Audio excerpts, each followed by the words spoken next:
In this presentation, we're going to look at the ratio test. And just to sort of start off, what is the ratio test? Well, we have to compute a limit of a series, and limit as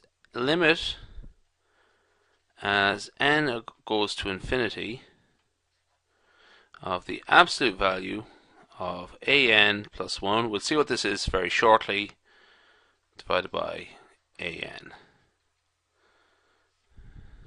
Okay, and we make a judgment call on whether it's divergent or convergent or inconclusive or whatever based on the value of L.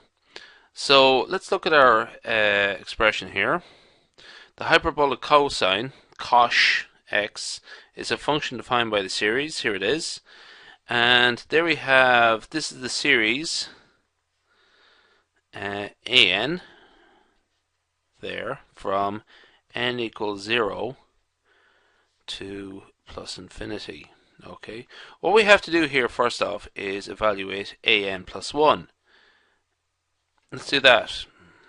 An plus 1, and that's equal to x 2n plus 1 over 2n plus 1 factorial. Okay, so far so good. Now what we have to do is actually, first off, what I'm going to do is just write 1 over an over here, and that is equal to 2n factorial over x to the 2n. That'll help later on, okay, when we're trying to divide it out. So let's go to the next slide there. And what we're trying to do here now is remember that L is the limit of the absolute value of those two divided by each other. So what we were looking at there earlier on was this: the absolute value of an plus 1 divided by a of n. And remember, we said that is, let's just write out a of n plus 1. That was x to the power of 2n plus 2, okay, divided by 2n plus 2 factorial.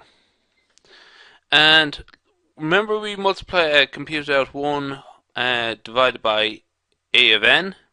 That was, so essentially we can write this, that's equal to times that, 2n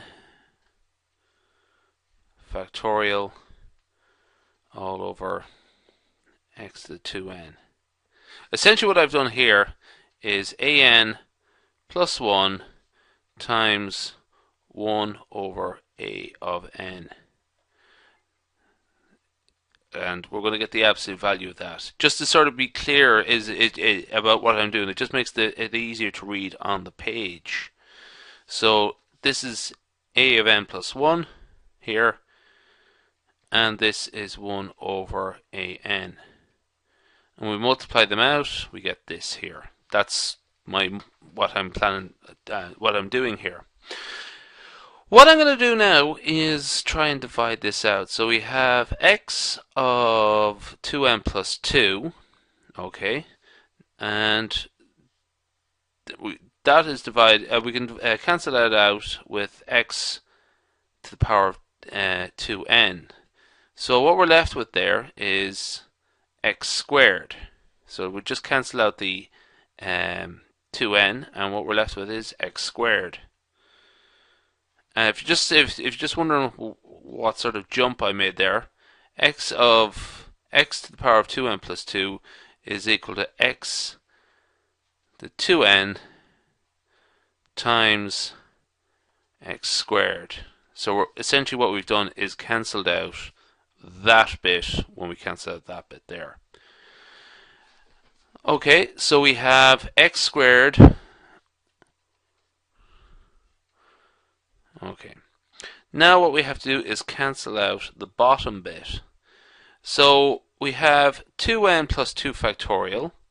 So 2n plus 2 factorial, let's look at it down here, that's equal to 2n plus 2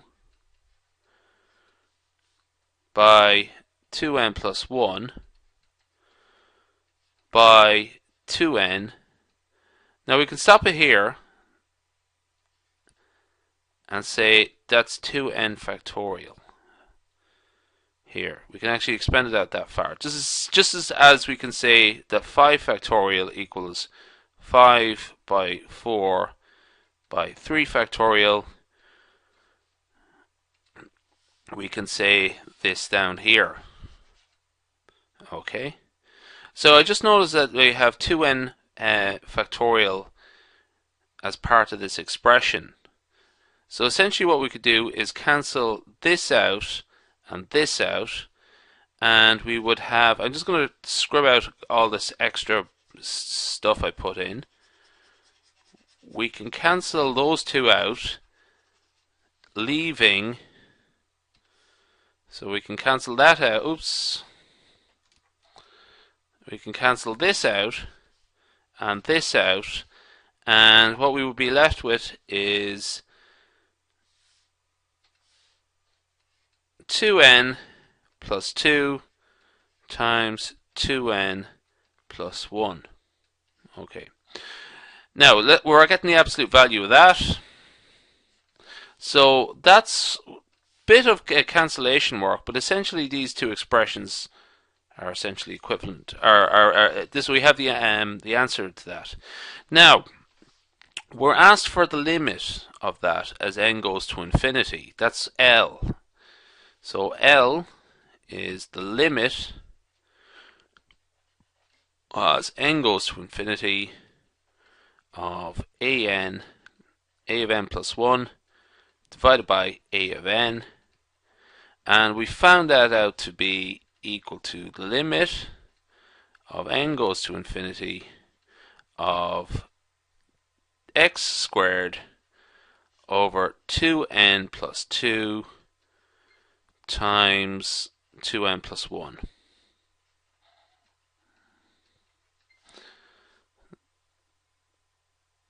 Put the white there.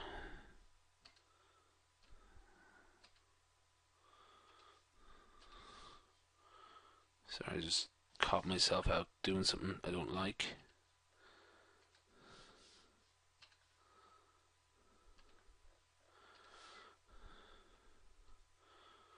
There we go. And get the absolute value of that. So that is equal to n goes to infinity. So x squared doesn't really come into it. So it's these parts at the bottom. N goes to infinity in both.